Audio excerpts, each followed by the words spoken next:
नमस्कार। ये आकाशवाणी शिमला है। अब आप प्रभा शर्मा से प्रादेशिक समाचार सुनिए। प्रधानमंत्री नरेंद्र मोदी ने 1975 के आपातकाल का विरोध करने वाले महान पुरुषों और महिलाओं को श्रद्धांजलि अर्पित की है। एक सोशल मीडिया पोस्ट में नरेंद्र मोदी ने कहा कि ये दिन याद दिलाता है कि कैसे कांग्रेस पार्टी ने बुनियादी स्वतंत्रता को नष्ट कर दिया और भारत के संविधान को कुचल दिया। उन्होंने कहा कि तत्कालीन कांग्रेस सरकार ने सभी लोकतांत्रिक सिद्धांतों की अवहेलना की और देश को जेल बना दिया। इस बीच केंद्रीय मंत्री और भारतीय जनता पार्टी के राष्ट्रीय अध्यक्ष जगत प्रकाश नड्डा ने कहा कि 25 जून 1975 वो दिन है जब आपातकाल लगाने के कांग्रेस पार्टी के राजनीतिक रूप से प्रेरित फैसले ने देश के लोकतंत्र के स्तंभों को हिला दिया था और संविधान को कुचलने की कोशिश की थी। इधर आपातकाल के विरोध में भाजपा ने आज प्रदेश भर में मौन जुलूस निकाले।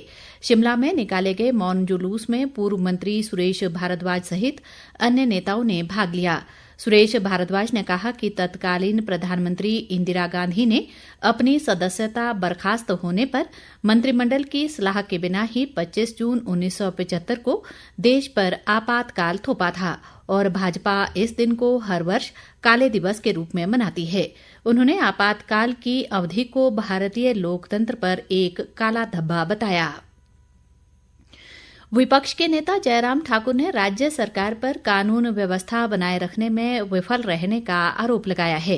शिमला में आज एक पत्रकार वार्ता में उन्होंने कहा कि पिछले लगभग 1.5 वर्ष के कार्यकाल में प्रदेश में 150 से अधिक हत्या जबकि 300 से अधिक दुष्कर्म के मामले सामने आए हैं।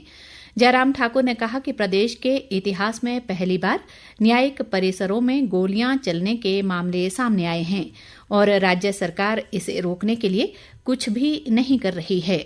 उन्होंने कहा कि चिट्टे सहित अन्य मादक पदार्थों के मामले भी प्रदेश में लगातार बढ़ रहे हैं। कांग्रेस सरकार इसे रोकने में नाकाम रही है। विपक्ष के नेता ने कहा कि भाजपा ने कानून व्यवस्था के गंभीर मुद्दे को जन जन तक पहुंचाने का निर्णय लिया है। ग्रामीण विकास व पंचायती राज मंत्री अनिरुद्ध सिंह ने कहा है कि भाजपा विपक्ष की भूमिका निभाने में नाकाम रही है और भाजपा नेताओं ने राज्य सरकार को गिराने का असफल प्रयास किया। शिमला में आज एक पत्रकार वार्ता में उन्होंने कहा कि हर्ष महाजन विधायकों को खरीदकर राज्यसभा सदस्य बने हैं। अनिरुद्ध सिंह ने कहा कि हर्ष महाजन प्रदेश में राष्ट्रपति शासन लगाने की बात कर रहे हैं, लेकिन किसी के बोलने मात्र से ही राष्ट्रपति शासन नहीं लग जाता। पंचायती राज मंत्री ने बताया कि कांग्रेस सरकार मजबूत है और अपना 5 वर्ष का कार्यकाल पूरा करेगी। उन्होंने आरोप लगाया कि संविधान को तोड़ने व उसका मजाक बनाने की भाजपा की आदत बन गई है और 3 निर्दलीय विधायकों से भी भाजपा ने ही इस्तीफा दिलवाया है। जनजातीय विकास मंत्री जगत सिंह नेगी ने कहा है कि जनजातीय क्षेत्रों में वन अधिकार अधिनियम के तहत लोगों को वन भूमि पर जल्द मालिकाना हक मिलेगा।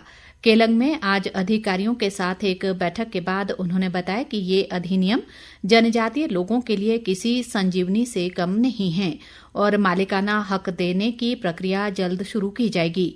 जगत सिंह नेगी ने कहा कि इस कानून के तहत लोगों को 50 बीघा जमीन का मालिकाना हक देने का प्रावधान है और लोगों का उस जमीन पर वर्ष 2005 से पहले का कब्जा होना चाहिए। उन्होंने बताया कि इससे पहले अधिनियम के तहत सरकारी भूमि पर बने लोगों के मकानों को नियमित किया गया है। 16वें वित्त आयोग के अध्यक्ष डॉक्टर अरविंद पनगढ़िया ने आज प्रदेश की वित्तीय आवश्यकताओं और अन्य मुद्दों को लेकर धर्मशाला इलाके का दौरा किया। विधानसभा में उप मुख्य सचेतक केवल सिंह पठानिया ने उनका धर्मशाला पहुंचने पर स्वागत किया। पठानिया ने वित्त आयोग के अध्यक्ष को प्राकृतिक आपदा से हुए नुकसान के बारे में जानकारी दी और उन्हें पर्यटन विकास की संभावनाओं से अवगत करवाया। लारजी जल विद्युत परियोजना प्रबंधन द्वारा गाद निकालने के लिए 30 जून को सुबह 6 बजे से 1 जुलाई को सुबह 6 बजे तक लारजी बांध के सभी गेट खोले जाएंगे। मंडी के अतिरिक्त जिला दंडाधिकारी मदन कुमार ने लोगों से इस दौरान लारजी बांध से लेकर पंडोह बांध तक ब्यास नदी के किनारे न जाने की अपील की है। इसी के साथ ये समाचार बुलेटिन समाप्त हुआ। नमस्कार।